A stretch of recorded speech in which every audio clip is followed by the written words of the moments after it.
ចាជំរាបសួរបងប្អូនគ្នាចាគុណព្រះសម្រាប់ពេលវេលាដែលអ្នកគ្រូនិងបងប្អូនគ្នាបានជួបគ្នាសាជាថ្មីផងដែរចាអញ្ចឹងចូលមកគ្រូតាគ្នាចឹងថ្ងៃនេះគឺយើងនឹងរៀនមេរៀនទី6ចាអំពីពិសូដូចាអញ្ចឹងយើងនឹងរៀនថ្ងៃនេះជាមួយគ្នាតកតងជាមួយនឹងពិសូដូចាហើយមុននឹងចូលមេរៀនអ្នកគ្រូក៏មានជានិយមន័យដើម្បីយកមកបញ្យល់ជូនបងប្អូនគ្នាផងដែរចាអញ្ចឹងគេដាក់ថាពិសូដូចាជាពាក្យពីរឬច្រើនដែលមានសូរដូចគ្នាតែសំឡេងនិងចាន័យខុសគ្នាចាអ្នកគ្រូអានម្ដងទៀតពាក្យសូដូចជាពាក្យពីរឬច្រើនដែលមានសូរដូចគ្នាតែសំឡេងនិងន័យខុសគ្នាចាអញ្ចឹងកន្លែងនេះគេដាក់ថាពាក្យសូដូចជាពាក្យពីរឬច្រើនមានន័យថាវាអាចមាន2ឬក៏វាមាន3ឬក៏វាមាន4មែនទេដែលវាមានច្រើនជាងនឹងទៀតមែនទេតែតាមពាក្យដែលគេដាក់ឲ្យដែលមានសូរដូចគ្នាចាអញ្ចឹងសូរគឺវាមានសំឡេងដែលដូចគ្នាចាតែសំឡេងនិងន័យខុសគ្នាមានន័យថាតែសំណេរចាសំណេរគឺជាការសរសេរមានន័យថាការសរសេរនិងន័យរបស់វានឹងគឺខុស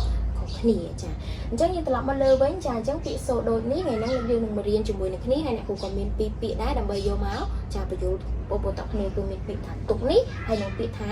ពណ៌នេះចាអញ្ចឹងនៅខាងក្រោមនេះគេដាក់ថាពាក្យចាពាក្យថាទុកនេះហើយនឹងទុកដូចគ្នានេះទុកមានជើងទុកអត់ជើងខហើយនឹងទុកមានជើងខចាគឺវាមានសូរដូចគ្នាប៉ុន្តែន័យរបស់វាគឺខុស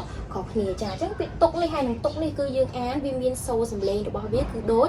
គ្នាប៉ុន្តែន័យរបស់វាទាំងពីរហ្នឹងហើយនឹងការសរសេររបស់វាហ្នឹងក៏អត់ដូចគ្នាដែរគឺវាមានខុស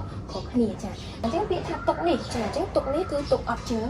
ខចាគឺថ្នាក់ពាក្យជាកិរិយាដាក់អ្វីនៅទីណាមួយឲ្យនៅគង់ចាគ្រូអានម្ដងទៀតទុកនេះចាថ្នាក់ពាក្យជាកិរិយាដាក់អ្វីនៅទីណាមួយឲ្យនៅគង់ចាដូចបងប្អូនមកសាលារៀនបងប្អូនមានកតាបឬក៏សម្ភារៈបងប្អូនដាក់នៅលើតុឬក៏ដាក់នៅកន្លែងណាមួយឲ្យវាគង់នៅដូចជាអ្នកគ្រូមករៀនបងប្អូនអ្នកគ្រូមានសភៅឬក៏អ្នកគ្រូដាក់សភៅនៅលើតុដើម្បីឲ្យវាគង់នៅឬក៏នៅគង់នឹងឯងចាអញ្ចឹងពាក្យទុកនេះចាទុកមានជើងខនេះចាអញ្ចឹងថ្នាក់ពាក្យជានាមចាសេចក្តីទុកព្រួយសេចក្តីលំបាកគ្រូអានម្ដងទៀតចាទុកថ្នាក់ពាក្យជានាមសេចក្តីព្រួយសេចក្តីលំបាកចាអញ្ចឹងឧទាហរណ៍ថាអ្នកគ្រូថ្ងៃនេះអ្នកគ្រូអត់សប្បាយចិត្តចាអញ្ចឹងតែអ្នកគ្រូអត់សប្បាយចិត្តប្រកាសជាមានអីមួយដែលព្រួយនៅក្នុងចិត្តអ្នកគ្រូឬក៏អ្នកគ្រូមានអីលំបាកមួយដែលនៅក្នុងចិត្តអ្នកគ្រូមែនទេបាទអ្នកគ្រូអត់សប្បាយចិត្តអញ្ចឹងបើទាំងអស់គ្នាអត់សប្បាយចិត្តអីមួយគឺយើងប្រើទៅលើចាពាក្យទុកនេះទុកមានជើងខគឺសេចក្តីទុកព្រួយឬក៏សេចក្តីលំ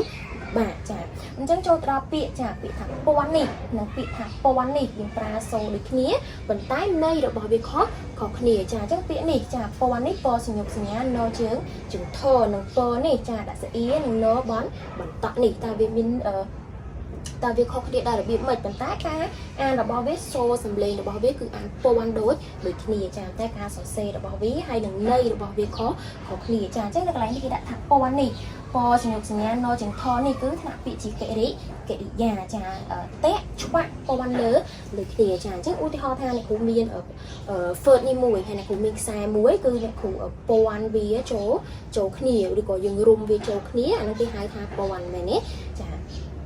អញ្ចឹងពណ៌នេះម្ដងពណ៌ដាក់ស្អៀនិងណបន្តនេះគឺថ្នាក់ពាក្យជាគុណនាមចំនួន110ដងចាឬក៏នៅកន្លែងនេះគេបើកវងកញ្ចក់100គុណនឹង10ចាអញ្ចឹងពណ៌នេះពណ៌ដាក់ស្អៀនិងណនេះគឺយើងប្រើទៅលើចំ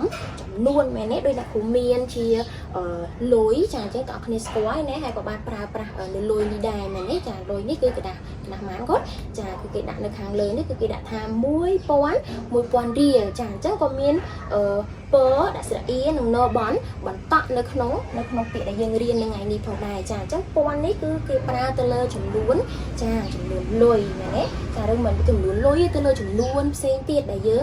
ងប្រើទៅលើចំនួនគឺយើងប្រើពដាក់ស្រអៀនិងណបន្តចាអញ្ចឹងមេរៀនរបស់អ្នកគ្រូនៅថ្ងៃនេះដែលតាក់ទងជាមួយនឹងពាក្យសូដូចក៏បានចប់តែប៉ុណ្្នឹងអញ្ចឹងគ្រូសង្ឃថាបងប្អូនទាំងគ្នាបានត្រឡប់ទៅផ្ទះវិញក៏បានអនុវត្តនៅលំហាត់ប្រើនៅពាក្យសូដូចផងដែរចាអញ្ចឹងអ្នកគ្រូសូមអរគុណសូមព្រះប្រទានពរ